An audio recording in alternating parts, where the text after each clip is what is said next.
الحمد لله وكفى وسلام على عباده الذين اصطفى.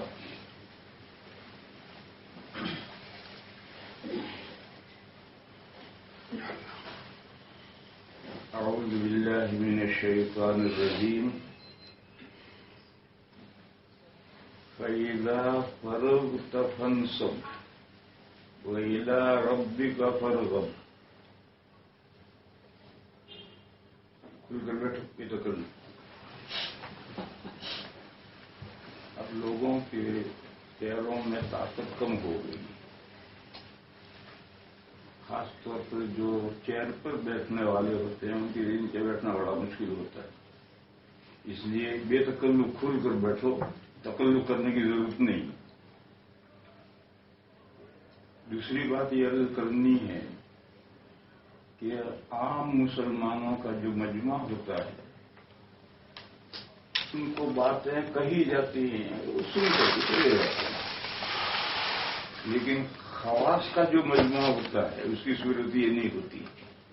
خواص کے مجمع میں تھوڑی بات کی جاتی ہے، پھر خواص کے سوالات سنے جاتے ہیں اور ان کے جوابات دیے جاتے ہیں. اس میں افادیت زیادہ ہوتی ہے، فائدہ اس میں زیادہ پہنچتا ہے.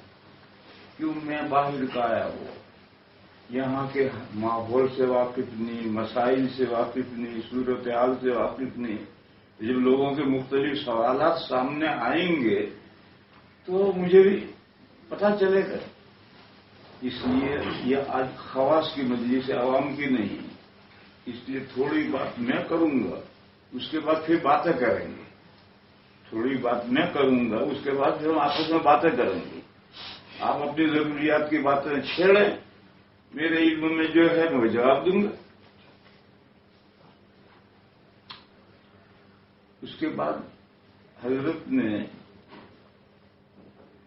ایک مسئلہ چھیڑا ہے اور وہ مسئلہ ہمارا سب کا ہے. لہذا پہلے تھوڑی سی گفتگو اس پر کر لیں. وہ مسئلہ یہ ہے کہ یہ دیوبندیت کیا چیز ہے. ساری دنیا میں مسلمان ہیں، ساری دنیا میں قرآن ہے، ساری دنیا میں حدیث ہے، پھر یہ دیوبندیت کیا چیز ہے؟ اس کو ہر سمجھدار آدمی سمجھنا چاہتا ہے، جاننا چاہتا ہے. حضرت نے یہ مسئلہ چھیڑا تھا تو اب مناسب یہ معلوم ہوتا ہے کہ پہلے اسی مسئلے پر تھوڑی گفتگو کر لیں.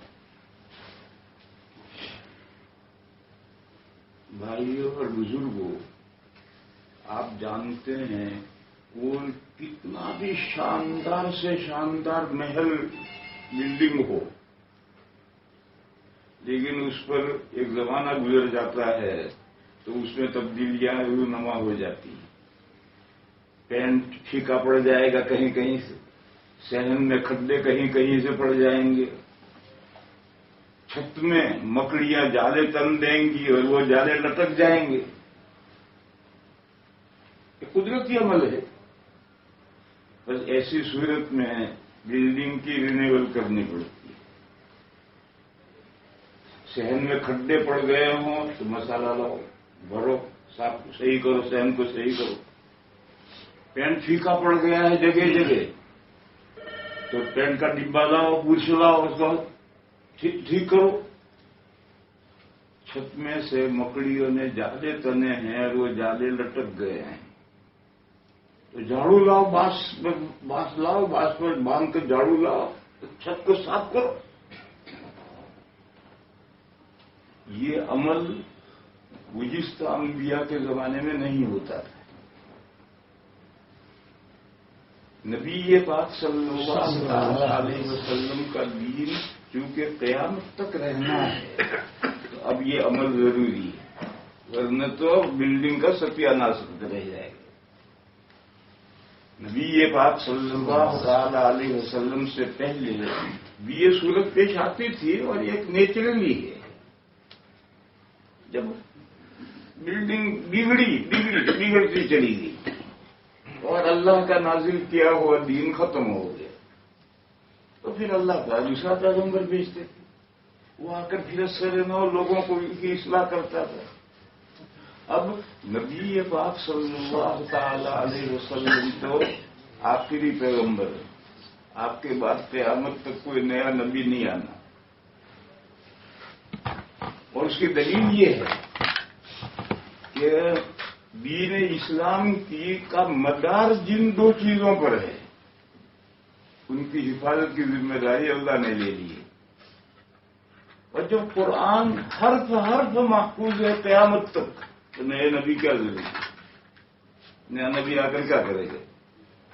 ہاں قرآن بگڑ جائے نہ رہے تو نئے نبی کی ضرورت ہے. لیکن جب اللہ نے گارنٹی لی ہے اور جس کو اللہ رکھے اسے کون چکھے. اور قیامت تک یہ ہمارا اعتقاد ہے. 14 صدیاں تو گزر گئی, ایک حرف کوئی ادھر سے ادھر نہیں کر سکا. اور ہمارا ایمان ہے کہ قیامت کی صبح تو قرآن کا ایک حرف ادھر سے ادھر نہیں ہو سکتا. اور قرآن متن ہے, متن انگریزی میں کہتے ہیں ٹیکسٹ, اور حدیثیں اس کی شرح ہیں. تو اگر حدیثوں میں کوئی کچھ گڑبڑ کرے گا تو متن سامنے رکھ کر وہ گڑبڑ ٹھیک کر لی جائے گی. متن میں گڑبڑ ہو جائے اس کو حل کرنے کی کوئی ضرورت نہیں. لیکن متن محفوظ ہو اور شرح میں تھوڑی بہت گڑبڑ ہو جائے تو اس کو ٹھیک کیا جا سکتا ہے. چنانچہ حدیثوں میں گڑبڑ کرنے والوں نے کی مگر چلی نہیں. ہارون رشید کے زمانے کا قصہ ہے. ایک واضح حدیث گرفتار کر کے لایا گیا. اس کا وہ حدیث گھڑتا تھا, گھڑ کر کے امت میں چلاتا تھا. وہ مجرم پکڑ کے لایا گیا. ہارون رشید نے حکم دیا گردن اڑاؤ. یہ ثابت ہو گیا, مقدمہ چلا. اور جب یہ بات ثابت ہو گئی کہ حدیث گھڑتا ہے اور گھڑ کے لوگوں میں چلاتا ہے تو ہارون رشید نے حکم دیا اس کو قتل کرو. قتل کرنے لے کر چلے تو اس نے کہا مجھے بادشاہ سے ایک بات کہنی ہے. واپس لائے. اس نے کہا آپ مجھے قتل تو کر رہے ہیں لیکن میں 1000 حدیثیں گھڑ کر لوگوں میں پھیلا چکا ہوں. تو آپ مجھے قتل کر دیں گے تو وہ کون بتلائے گا کہ میری گھڑی ہوئی حدیثیں جو میں نے پھیلائی. دیکھو کم وقت میں نئی بات گھڑی. اب وہ صحیح حدیثوں کو کہے گا میری گھڑی ہوئی, یہ بھی میری گھڑی ہوئی, یہ بھی میری گھڑی ہوئی. تو اس نے 1000 تو حدیثیں گھڑی تھی نہیں گھڑی تھی اللہ جانے, لیکن یہ نئی بات گھڑی کہ میں نے 1000 حدیثیں پھیلائی. تو ابھی ہارون رشید رحمہ اللہ نے کہا لے جاؤ اسے قتل کرو. اور وہاں ایک محدث بیٹھے تھے. اس نے اشارہ کیا کہ یہ شیخ بیٹھے ہیں, یہ تیری گھڑی ہوئی حدیثوں کو صحیح حدیثوں میں سے ایسا نکال کر باہر کر دیں گے جیسے گوندے ہوئے آٹے میں سے بال کھینچ کر نکال دیا جاتا ہے. آٹا گوندھا جس میں بال آ گئے. اب اس بال کو پکڑ کر کے کھینچ لیں تو بال پر آٹے کا کوئی جز نہیں آئے گا اور بال کا کوئی جز آٹے میں نہیں رہے گا. تو تیری گھڑی ہوئی حدیثوں کو تو صحیح حدیثوں میں یہی ساز نکال کر الگ کر دیں. مجھے اس قصے میں کیا سمجھانا ہے کہ حدیثوں میں گڑبڑ کرنے والوں نے کی مگر اس گڑبڑ کو نکالنا واضح کرنا سمجھنا آسان ہے کیونکہ حدیث تو شرح ہے قرآن کی. اور جب متن محفوظ ہے تو شرح کو ٹھیک کرنا کیا مشکل.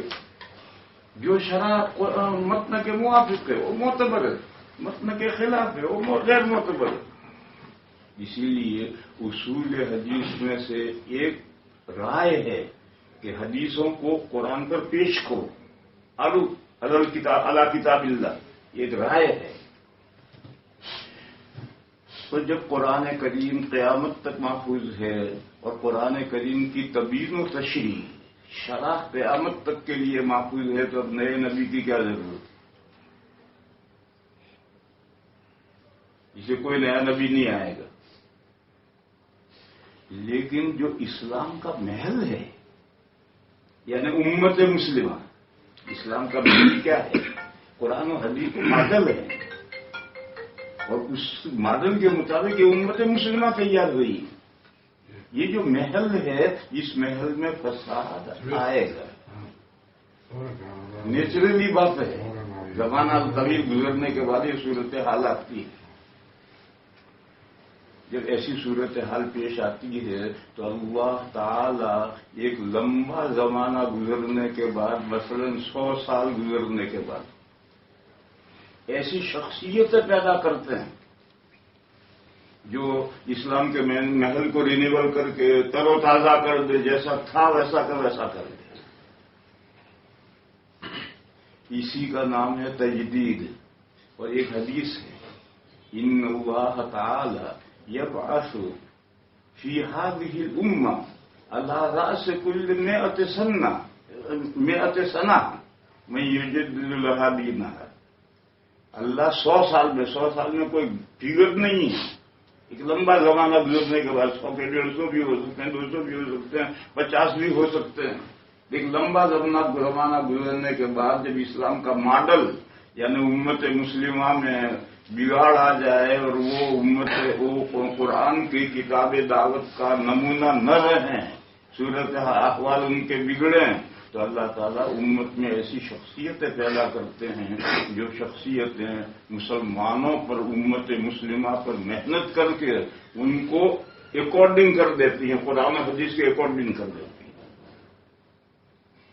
اسی کا نام ہے تجدید. اسی کا نام ہے، ان شخصیتوں کا نام ہے مجدد. اور ایسے مجددین ہر زمانے میں اور ہر صدی میں اور ہر جگہ میں ہوتے آئے ہیں. کوئی ساری دنیا کے لیے، اب تو دنیا گلوبل ہو گئی، لیکن ایسا پہلے تھوڑا ہی تھا. دہلی سے حیدرآباد 20 دن میں پہنچتے تھے. تو ساری دنیا کا کام تو ایک آدمی تو نہیں کر سکتا. الگ الگ شخصیت وجود میں آتی تھی، الگ الگ ملکوں میں الگ الگ آدمی اللہ پیدا کرتے تھے اور وہ امت کے لیے ان کے دل کو نیا کرتے تھے، رینیول کر دیتے تھے. یہ حدیثوں کی روح سے ایسا ہمیشہ ہوتا رہا ہے. اور جب ایسی شخصیتیں پیدا ہوتی ہیں تو مخالفتیں بھی بڑھتی ہیں، کیونکہ جو امت میں بگاڑ آ گیا ہے وہ اس کو بگاڑ نہیں سمجھ رہے، وہ اس کو دین سمجھ رہے. اب ان سے کوئی کہے کہ تمہارے اندر یہ بگاڑ ہے تو ماننے کے لیے تیار نہیں ہے. یہی دین ہے. اس بگاڑ کو کہیں گے کہ یہی دین ہے تو پھر اس ایسی صورت میں کشمکش شروع ہوتی ہے. وہ کیا کہیں گے؟ یہ جو پینٹ میں جگہ جگہ دھبے آئے ہیں، یہ پینٹ نہیں بگڑا ہے تو پھول بوٹے بنائے ہیں. اور صحن میں جو کھڈے پڑے ہیں، کھڈے نہیں پڑے تو اس لیے بنائے تاکہ پھسل نہ جائے آدمی. اور چھت میں سے جو مکڑی کے جالے لٹک رہے ہیں ان کے جالے نہیں، یہ تو فانوس لٹکا ہے.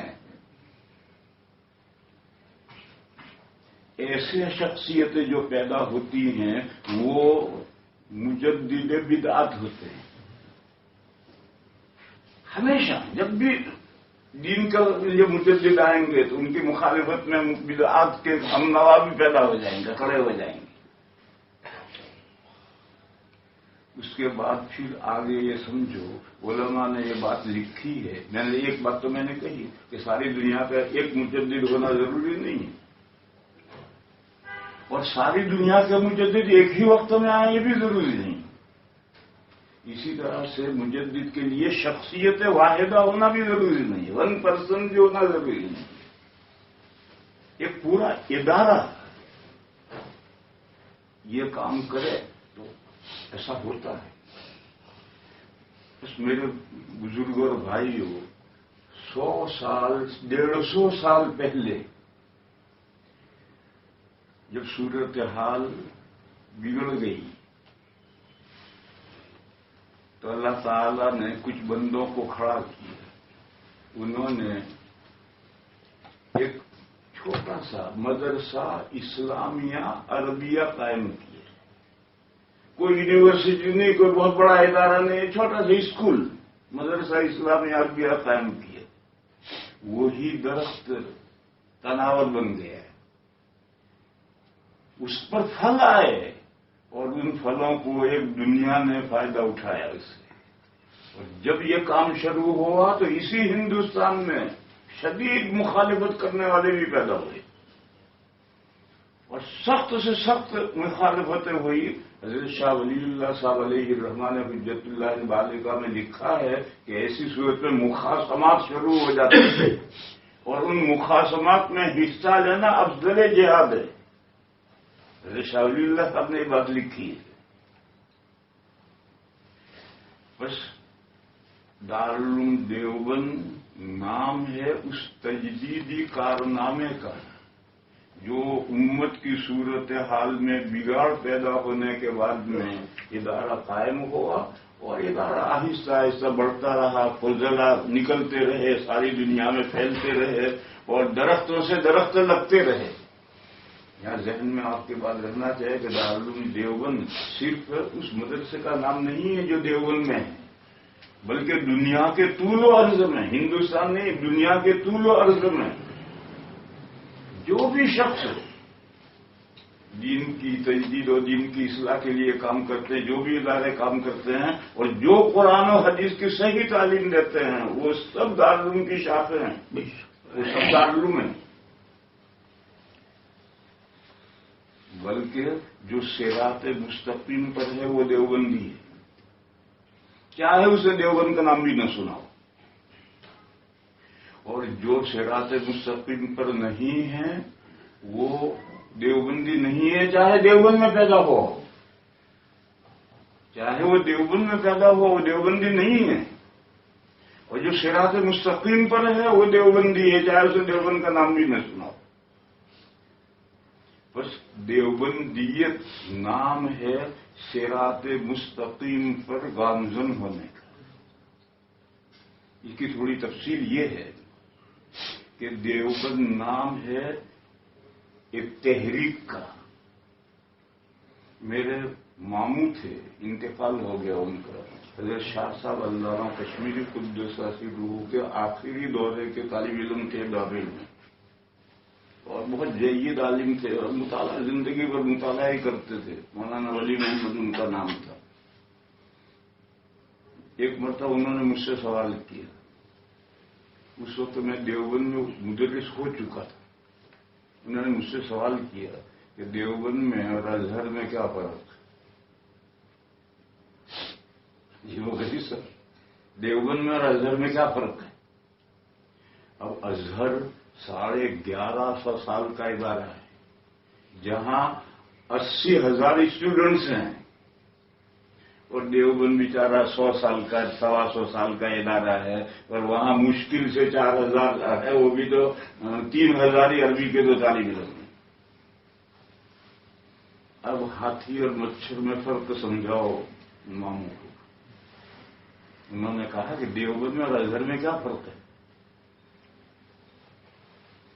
میں نے جواب دیا کہ ازہر ایک دانشگاہ ہے اور دیوبند ایک مشن ہے, تحریک ہے. ازہر ایک دانشگاہ ہے, مسلمانوں کے بچوں کو تعلیم دی جاتی ہے, ان کی دنیا بنتی ہے, جیسے علی گڑھ ایک دانشگاہ ہے. اور دیوبند دانشگاہ نہیں ہے, وہ ایک مشن ہے, ایک تحریک ہے. آپ غور کریں, وہ 1150 سال سے ادارہ ہے, اور لاکھ کے قریب طلبہ وہاں سے آپ پڑھتے ہیں. وہاں آپ دنیا کے کسی کونے میں چلے جاؤ, آپ کو کوئی ازہری عالم خدمت دین کرتا ہوا نہیں ملے گا. اسلامی کتب خانے میں گھس جاؤ تو 100 کتابوں کے بعد ایک کتاب ازہری عالم کی ملے گی. اور یہ چھوٹا سا ادارہ, تھوڑے سے طلبہ, دنیا کے کسی خطے میں چلے جاؤ, آپ کو دیوبند یا دیوبند کے وابستہ اداروں سے پڑھے ہوئے ملیں گے. مسجدیں انہوں نے پکڑ رکھی ہوں گی, مکتب انہوں نے پکڑ رکھے ہوں گے, لوگوں کی اصلاح کا کام وہ کر رہے ہوں گے. اور اسلامی کتب خانے میں گھسو تو ہر 10ویں کتاب فضلہ دارالعلوم کی ملے گی. یہ ساری دنیا میں دارالعلوم کے فضلہ جو پھیل گئے, کیا لینے پھیل گئے, مال دینے کے لیے.